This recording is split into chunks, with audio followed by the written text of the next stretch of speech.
सब महाविद्यालयों के विद्यार्थियों को यहाँ बैठा देखकर एक साथ मुझे अत्यंत प्रसन्नता हो रही है। मैं हमेशा ही ये कहा करता था कि भाई सभी विद्यालय बिल्कुल एक से ही हैं, हमारे ही हैं, हम इन्हें अलग नहीं समझते हैं। हमारे टोडरमल महाविद्यालय में हमारे विद्यार्थी पढ़ाते हैं और उनमें भी हमारे ही विद्यार्थी पढ़ाते हैं। सही बात है। तो पढ़ाई में तो कोई खास अंतर रहा ही नहीं ना।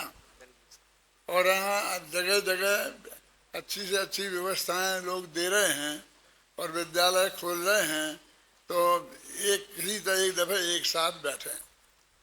इस साल ये बात चल रही थी कि अपना जो शिविर श्रवण बेल गोला है ना, उनने विद्वानों के कार्यक्रम रख लिए 1 से 5 अक्टूबर तक।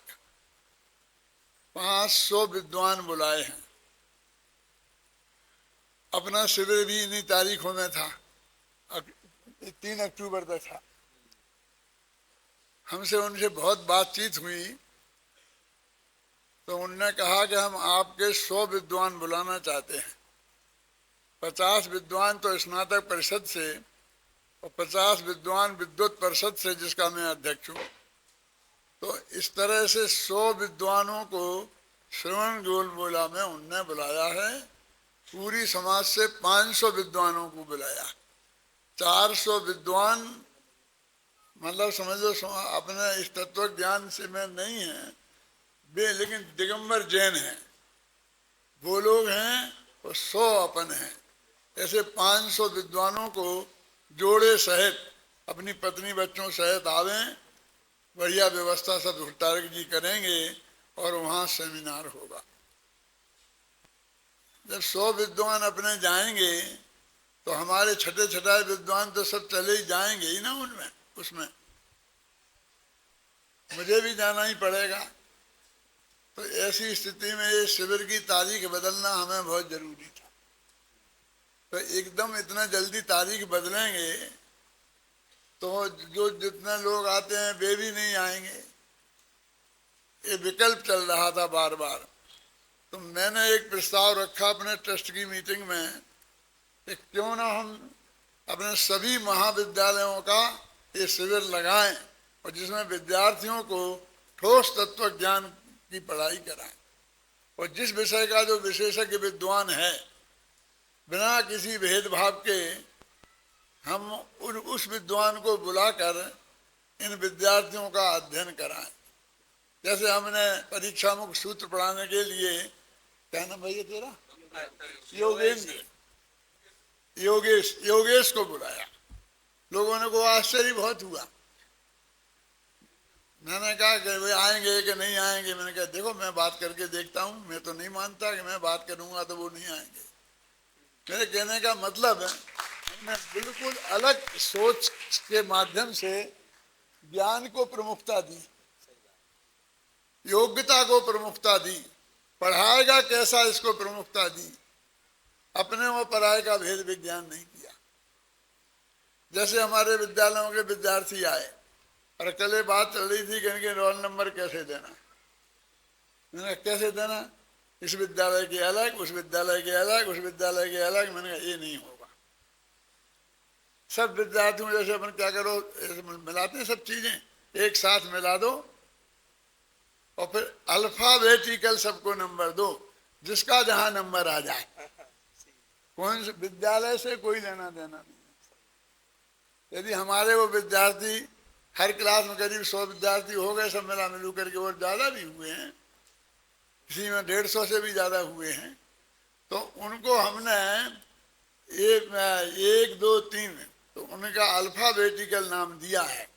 अब कोटा विद्यालय का एक का 2 नंबर आएगा, एक का 25 आएगा, एक का 101 भी आ सकता है।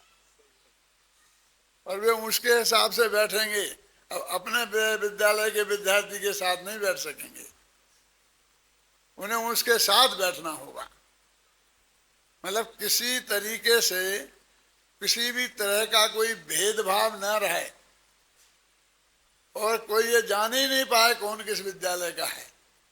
सब लोग तो ये कहते हैं कि मैं इतनों को पहचानता हूँ, मैं इनके नाम सहित जानता हूँ, और मैं इसके लिए प्रसिद्ध हूं कि मैं किसी का नाम नहीं जानता, मैं किसी का गांव नहीं जानता, मैं किसी की जाति नहीं जानता, और बिना इसके सब मेरे हैं।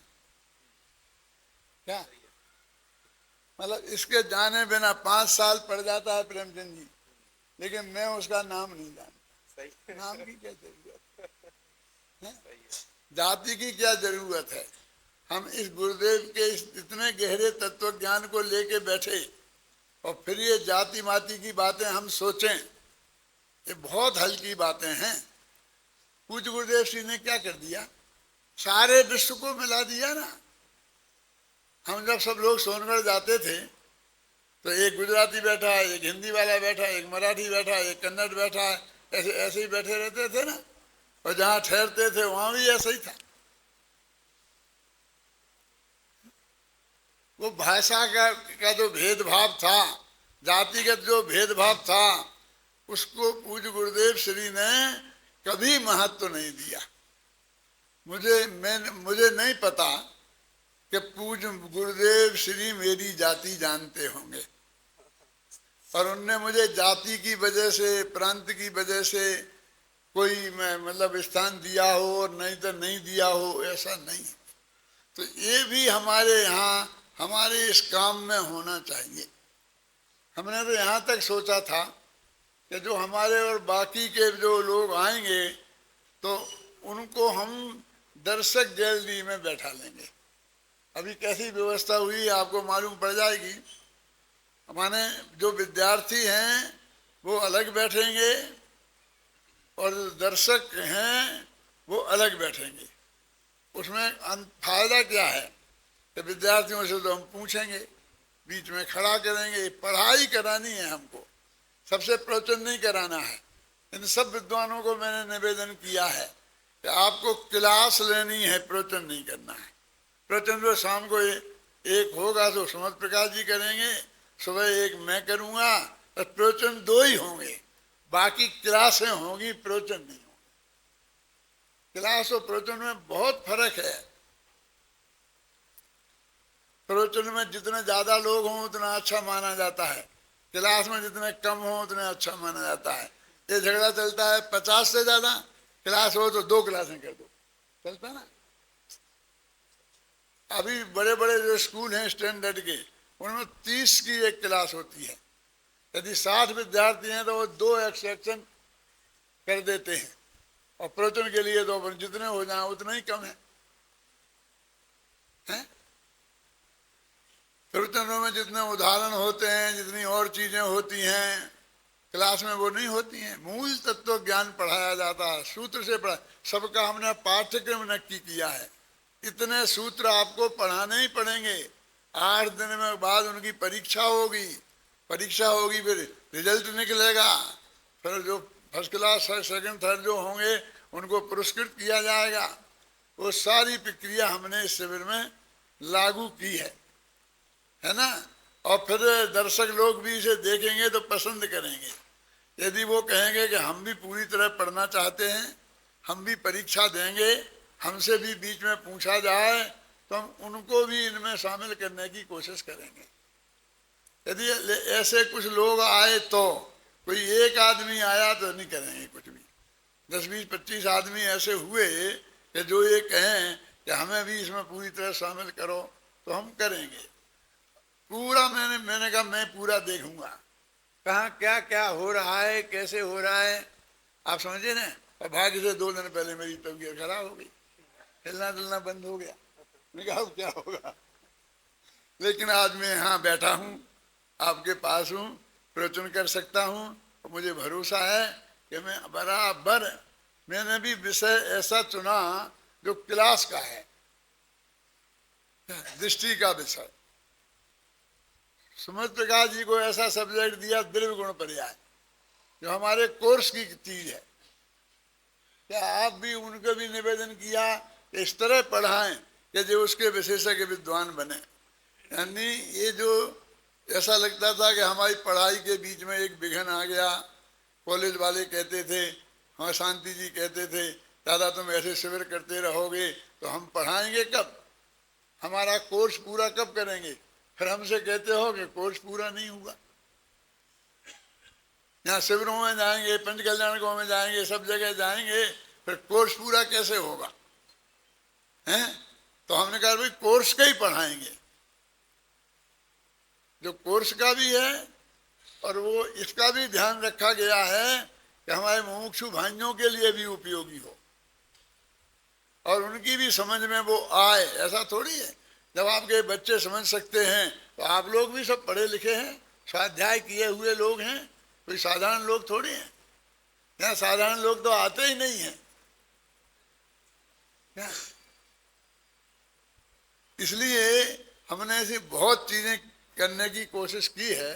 ये पहला प्रयोग है, हमें कितनी सफलता मिलती है और इसमें हमें और क्या सुधार की अपेक्षा है, हम इसे देखेंगे और ऐसा होगा तो और शिविरों को भी इसी रूप में कन्वर्ट करेंगे।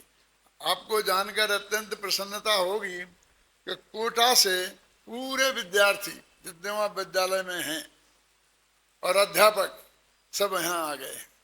बांसवाड़ा से पूरे विद्यार्थी और अध्यापक यहाँ आ गए। थोड़ा हमको दिक्कत थी बांसवाड़ा में, लेकिन हमने महिपाल जी को समझाया कि और सब झगड़े समाज में रहने दो और हमारी पढ़ाई का काम हमारे लिए अलग रहने दो, इसमें कोई अंतर नहीं डालो। और हमारे जो प्रवीण जी हैं इस मामले में बहुत होशियार हैं। उन्हें समझाकर उन्हें कॉन्फिडेंस में ले लिया, उन्हें समझा दिया कि भाई दादा ठीक कह रहे हैं और हम ऐसी कोई बात करते ही नहीं हैं, हम तो पढ़ाई कोर्स की पढ़ाई है और हम खुद जा रहे पढ़ाने।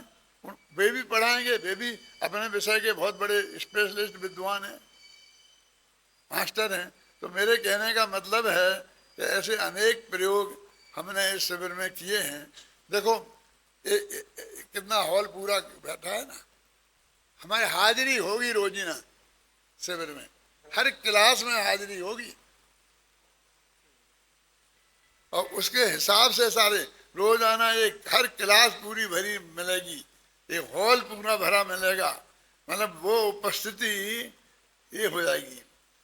जब गोदगा जी ने जो हॉल बना दिया था और बहुत चर्चा जयपुर में चलती थी कि इतना बड़ा हॉल बना दिया, क्या होगा इसका, क्या होगा इसका, क्या होगा इसका। जिसके दिमाग में जो आता था वो सोचता था। एक उनके दोस्त टेलर मास्टर थे गोदगा जी के, तो वो बोले कि 100 मशीनें रखवा दो और 100 महिलाएं, विधवा महिलाएं उन्हें बैठा दो और वे चलाएं। मैं सही बोल रहा हूँ? सीधा प्रस्ताव आया था, नाम भी बता सकता हूँ। और तो और एक आदमी आए, बोले इस हॉल में तो 200 बीड़ी के पत्तों के बोरे बन सकते हैं, उसमें भर दो पूरा। जिसके दिमाग में आता था वो ऐसी बातें सोचता था कि ये करो, ये करो, ये करो। तो मैंने कहा था गोदगा जी से, आप चिंता मत करो, थोड़ा समय मुझे दो, मैं इस हॉल को मुमुक्षुओं से, पढ़ने वाले विद्यार्थियों से भर दूंगी। खाली नहीं रहेगा, ये भरा ही रहेगा। यहाँ जिनवाणी गूंजेगी, यहाँ पर पूज्य गुरुदेव श्री की वाणी गूंजेगी। और आज हम देखते सुबह 5 बजे से रात के 10 बजे तक गुरुदेव की वाणी गूंजती है, जिनवाणी गूंजती है, ज्ञान का महायज्ञ चलता है। तो मुझे बहुत बहुत प्रसन्नता है और मैं अपने विषय को कल से शुरू करूँगा।